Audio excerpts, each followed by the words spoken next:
Few things are more seductive to a screenwriter than a single noun title with multiple meanings. Take Awakenings with Robin Williams. The name on one level describes patients being revived from a decades-long catatonic state, or the external plot, but on another, it tracks Dr. Sayer's own awakening, transforming from an insular workaholic into someone emotionally open, or the internal plot. Signs on the surface refers to the crop circles that portend an alien invasion, but also the divine signs that restore Father Graham's faith in God. The title of the film, Departures, not only describes Kobayashi's work as a mortician overseeing the departed, but also his departing from the dream of being a musician. I could go on. Even Barbarian, Zach Cregger's previous film, not only points to Frank, but to the residents living on Barbary Street. This is 476 Barbary, right? AKA the social order that produces predators like AJ. Check out my Barbarian video on this channel for a full breakdown. That's the allure of single noun titles. They're like little fun brain-tickling riddles. So when Cregger's follow-up was announced with a single noun title and no obvious weapons on the poster, it naturally invited the question, what's really being weaponized here? Then the film dropped and gave us a straightforward answer. It was weaponized, like a heat-seeking missile just locked onto you. Aunt Gladys's witchcraft turns people into weapons. But if that's the surface meaning, what's the deeper metaphorical payload hidden beneath? Is there one? As noted by The Hollywood Reporter, everyone is dying to know. Well, to find out, we're gonna have to dive deep into Cregger's stupendously successful sophomore effort, talk a little bit about the philosophy of technology, and revisit one of the most elementally powerful movies ever made. Let's dive in. But first, a quick recap. One night at exactly 2:17 a.m., 17 third graders from Justine Gandy's classroom fled their homes and vanished into the night. All except one child, Alex Lilly. With parents rapidly suspicious of Miss Gandy, Principal Marcus insists she takes time off, leaving her with nothing to do except drink, hook up with her married ex Paul, and snoop around Alex Lilly's house, where something creepy is definitely going on. Unsatisfied with the police, one parent, Archer, launches his own investigation. Meanwhile, a vagrant named James has an unpleasant encounter with Paul and later breaks into Alex's home, where he discovers Alex's parents and the missing children just staring ahead, completely comatose. At Justine's request, Marcus arranges a conference with Alex's parents, only to be met with Aunt Gladys. Apparently, Alex's parents are indisposed, and when Marcus asks too many questions, Gladys shows up at his house, bewitches him, and uses him as a weapon to hunt down Justine, but Archer saves her in the nick of time. It's revealed that Gladys is a centuries-old witch using magic to enchant and control people, draining their energy to sustain herself. James tells Paul he can lead him to the children, but when they arrive at Alex's house, Gladys casts her spell on Paul, who then drags James inside. Justine and Archer go to Alex's house, but Gladys gets the jump on them, and just as a possessed Archer is about to kill Justine, Alex uses Gladys's own ritual to direct the kids to kill her, which they do gloriously. The victims reunite with their families, though the extent of their recovery remains uncertain. The end. Alright, let's start off with perhaps the spiciest interpretation, that the title suggests children themselves are weapons, that they're either dangerous in their own right, or wielded to advance someone else's agenda, like a weapon. It's tempting to read this scene as echoing real-world culture war battles between administrators and parents, now practically its own genre of viral content. For speaking at a board meeting because they didn't like what I had to say in Spanish and English. The idea then is that children are often coached by parents or teachers into ideological stances and then weaponized as pawns in adult battles. I want to know what happened in that classroom. Problem is, it's basically impossible to support this interpretation without armchair psychoanalyzing Cregger, a type of analysis I try to stay away from, because there's just no evidence for this reading in the film. Yes, the parents suspect Justine taught their children something nefarious that led to their disappearance, but considering the enormity of the coincidence that this happened in only one classroom, their concern is more than justified. So it's hard to argue the parents are framed as tribal or combative in a way that reflects modern ideological debates. And it's not like the film baits us into this interpretation either. Unlike Barbarian, which deliberately toys with our suspicions, misdirecting us to think Keith harbors hidden violence as a way of priming us for the thematic exploration of society's hidden violence, Weapons doesn't really play that game. We're not even teased with the notion that an idea could have possessed these kids.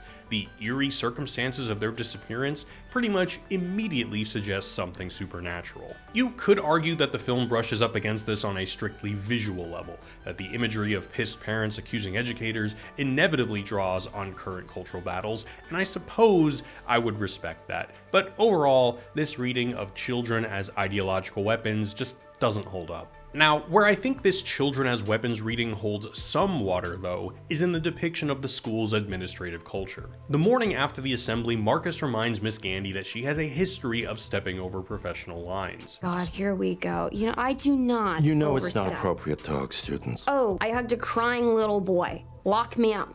Driving students home is not professional. She missed the bus. She lived close It's to me. not What? appropriate. Justine can't hug kids or drive them home because she works in a bureaucratic machine that's less focused on nurturing young minds with a variety of needs and more focused on managing liability. All procedures are sterile and rigid. We need to make sure that we allow ourselves to feel emotions like anger. So in this reading, children are like weapons because the education system treats them as potential risks, dangerous objects to be managed and regulated according to policy. One could even argue that if Miss Gandy were empowered to reach the children emotionally, she may have sensed something was wrong with Alex's home life before things got crazy. But that's entirely speculation. While I think this reading works in some respects, it definitely doesn't account for the film's title. The obvious issue is that education politics is not a significant focus of the film, and unlike Signs or Awakenings, this has nothing to do with the character journeys. Justine doesn't become the new administrator and institute a hugging is okay policy at the end. So while it doesn't add much to the meaning of the title, I do think it sets up a nice contrast. Seeing people try to so tightly neutralize risk only for none of it to matter when faced with a supernatural threat is primo situational irony. Now, before we get to the next possible meaning, I want to tell you guys about this video's sponsor, AG1 Next Gen. AG1 is a clinically backed daily health drink. It's regulated by the FDA for quality and safety and is part of my daily routine because it makes it so much easier to stay on top of my nutrition. My schedule is packed and my brain is always trying to problem solve like a bajillion things at a time, so I never have the time or forethought to prep something beforehand. That's why AG1 saves me big time. It's a simple all-in-one drink I use year-round. Just one scoop with 8 to 12 ounces of cold water in the morning takes literally seconds, and I don't have to worry about crashing midday because I didn't eat right. AG1 is loaded with superfoods, adaptogens, pre and probiotics to support overall balance and well-being. And it tastes light and refreshing, nothing chalky. It's easy to remember to drink because I really look forward to it. It's now available in 4 flavors: original, berry, citrus, and tropical. My go-to is original, but my wife is all about that citrus. It's NSF certified for sport, gluten and dairy free, and has less than 1 gram of sugar. So head to my link or scan the QR code to get a free welcome kit, including a bottle of vitamin D and free AG1 travel packs when you first subscribe. And now, back to the show. Alright, so the second and perhaps more plausible interpretation is that the title refers to states in which people lose their agency and become possessed by outside influences. Like the idea that a gun doesn't harm anyone until someone with ill intent weaponizes it, except applied to people. Just before Gladys stops by Marcus's house, he and his husband are watching a nature documentary about ants. Fungal fruiting occurs next. Large blooms that serve to spread more spores. The program is describing the Ophiocordyceps fungus, aka the zombie ant fungus, which hijacks ants' nervous system, directs them to climb to a high branch, and then die so the fungus can spread its spores. On one level, the fungus conceptually mirrors Gladys. They both strip beings of their autonomy and puppeteer them for their purposes. The question is, can we read this beyond witchcraft? Can the metaphor extend to other ways people can be possessed? The strongest candidate for this interpretation is substance abuse. You could argue James's addiction functionally puppeteers him like Gladys's magic. In order to feed his habit, he is directed to steal, vandalize, tell unconvincing lies, Excuse me, miss, I'm saving up for a bus ticket to see my brother. Do you have any change on you at all? Sorry. etc. Justine, too, is a functioning alcoholic. The sauce perhaps possesses her to make unsavvy choices like sleep with a married man, follow a troubled child, and pass out in front of a haunted house. Paul also struggles with addiction, his wife insisting he go to as many AA meetings as possible. You gonna hit a meeting afterwards? I wasn't planning on it. Even Alex spoon-feeding his parents as they stare blankly with holes in their faces reminiscent of needle marks echoes real-life situations where children are forced to care for their addicted parents. Kreger has stated he drew from his own struggles with alcohol and the experience of growing up with an alcoholic father, but I don't think the film says anything about the intersection of substance abuse, agency, and weaponization, at least more so than any other movie about addiction. I guess you can go really far with this reading. You could say Marcus has a food addiction with his 7 hot dog big boy meal, or you could claim that the titular weapons aren't just referring to Gladys's victims, but to the ensemble whose names divide the film into chapters. Justine, possessed by fear and alcohol, destroys Paul's marriage. Archer, possessed by anger, vandalizes Justine's car. Alex, possessed by concern for his parents, gathers the items required to bewitch his classmates. Paul, possessed by rage, hits James and almost ruins his career, etc. But at that point, this framework risks collapsing into a catch-all. If every strong emotion or social pressure counts as possession,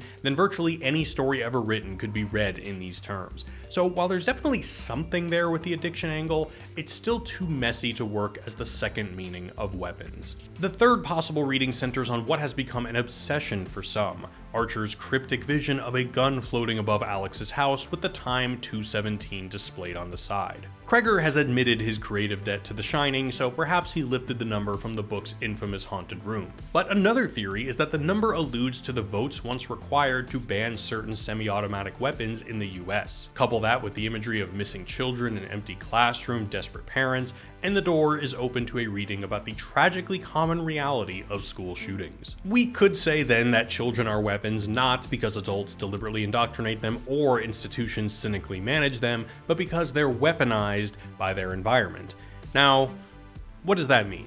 Some philosophers of technology argue that tools, let's say guns, are not neutral objects but have a built-in script for action. Just as an acorn's purpose is to become a tree and a heart's purpose is to pump blood, the purpose of a gun is to be fired. In a way, it's the opposite of the previous reading. It's not that a gun isn't a weapon until people possess it with ill will, it's that a human isn't a weapon until a gun possesses them with ill will. A weapon's mere presence pulls human behavior to violent ends, essentially weaponizing them. So then we might say that the film depicts a social reality, one full of cheating, stealing, drug addiction, paranoia, and distrust that pulls kids towards violence. It would be a child isn't a weapon until a dysfunctional society possesses them with ill will. But I don't buy this reading either. Not only has Kreger admitted that even he doesn't know what the gun means, but the film doesn't seem too concerned with criticizing society. I mean, this isn't Fight Club. Plus, all these people doing bad things really seems more in the spirit of fleshing out a believable world. Now, you could say the fact that these are the things that make a believable world actually supports the reading, and I suppose I would respect that, but overall, I don't think this take is up to snuff either. So now let's focus on the only other time the word weapons is uttered. You got any weapons on you? No. No? Then Paul reaches into his pocket and oops, turns out there was what is potentially a very lethal weapon, even though James didn't consider it one. Can we use this interaction as a lens to read the other dynamics in the film? That there's a difference between what's intended as a weapon and what functions as one. We often see things used as weapons that are not traditionally considered one, like forks to the face, syringes to the face, a bowl of water. A bowl, please. A bowl? Yes, a bowl. And Gladys's magic relies on inane, non-violent things like name cards, ribbons, strands of hair, etc. I think this reading works in the sense that the items used to cause harm are similar to the people, not violent by nature, but capable of becoming so when imbued with lethal intent. In that sense, we can say weaponization is a clever motif, but when it comes to the characters, I mean, maybe you can say that in a similar vein, harm comes from things not usually harmful. Justine pressures Paul to drink, initially just to have fun and loosen up, but she ends up ruining his marriage, and maybe even his career. Paul hooks up with Justine due to a lack of intimacy with his wife. Does Donna know you're here? You know, we're not happening right now. But he also maybe just got AIDS from a needle and, well, who knows how that turned out for Justine. Justine doesn't intend harm with her emotional openness with children, but it gets interpreted as such. No. At this point, we're taking it too far. The film isn't a tragic reflection on how we feed on each other parasitically. Okay, one more try. maybe we're focusing too much on the violence aspect of weapons. Maybe it's more that weapons are tools. After all, Gladys doesn't just control people, she also sucks their life force, essentially using them as a means to an end. So perhaps there's something there, that Gladys reducing people to mere resources mirrors how we, or the characters, perhaps do the same. This is a strain of thought common in critiques of modernity, that basically an age that sought to liberate humanity through reason ended up creating an inescapable mode of thinking that frames the world through a logic of exploitation and domination. Most famously, in their seminal text The Dialectic of Enlightenment, philosophers Theodor Adorno and Max Horkheimer claimed that the horrors of World War II could be attributed to what they called instrumental rationality, a way of thinking that reduces nature and even people into objects to be efficiently managed and controlled. A clear manifestation of this can be found in, for example, an Amazon fulfillment center where humans are treated like components in a machine. But I think the inescapability of this way of thinking is poignantly dramatized in what I think is one of the most powerful films ever made, David Lynch's The Elephant Man, R.I.P. the absolute greatest ever. The film depicts the tragically disfigured John Merrick, who's paraded around England as the star attraction of a freak show run by Mr. Bites, his quote, owner. John is then liberated by man of science Dr. Frederick Treves, who gives him lodging, food, medical attention, and introductions to people who treat him with dignity. But at a certain point, Dr. Treves realizes that he's not so different than Mr. Bites. I've been thinking about Mr. Bites. What on earth made you think of him? Well, I'm beginning to believe that Mr. Bites and I are very much alike. It seems that I've made Mr. Merrick into a curiosity all over again.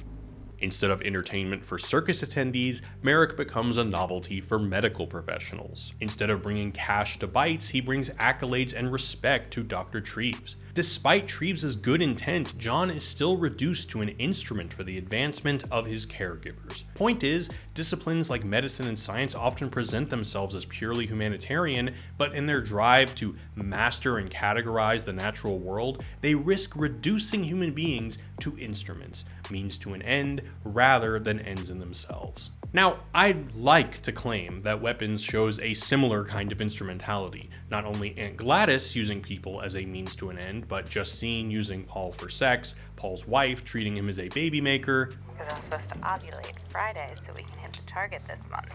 James using his family as a means for drug money and only caring about the kids because he can get $50,000, but once again, this is the stretch of all stretches. This is not a movie about the tragic realities of the modern condition. So, at this point, I'm tapped out. I think this writer in The Guardian hit the nail on the head. Weapons doesn't really carry a greater meaning, at least not one you can firmly back up with evidence, and that's okay. When I mention the other single noun titles, all of them have multiple meanings by design. With Weapons, it seems the relevance ends at Kreger wanting to create a compelling title that teases the supernatural element. He was inspired by films like The Shining, Magnolia, Prisoners, Picnic at Hanging Rock, and was able to combine these influences with his personal experiences and craft something that captures our imagination. And that's the important part. Sometimes whether or not a movie has deeper meaning is less important than if it's captivating enough to spark the search for deeper meaning. Often, an artist is drawn to an idea exactly because it doesn't scream out an obvious thesis. That unstable state where an image draws us in but lingers in ambiguity is what makes something irresistible. So whether or not clear meaning emerges, as long as you've created the desire for it, you can be pretty confident that as an artist, you've already hit the bullseye. Hey y'all, thanks for watching. Don't forget to get yourself some AG1, including a free AG1 welcome kit for first-time subscribers by clicking the link in the description. Be sure to subscribe to the channel, because my next video is on Midsummer. Follow me on Letterboxd, all that good stuff in the description, and have a happy spooky season, y'all. Peace.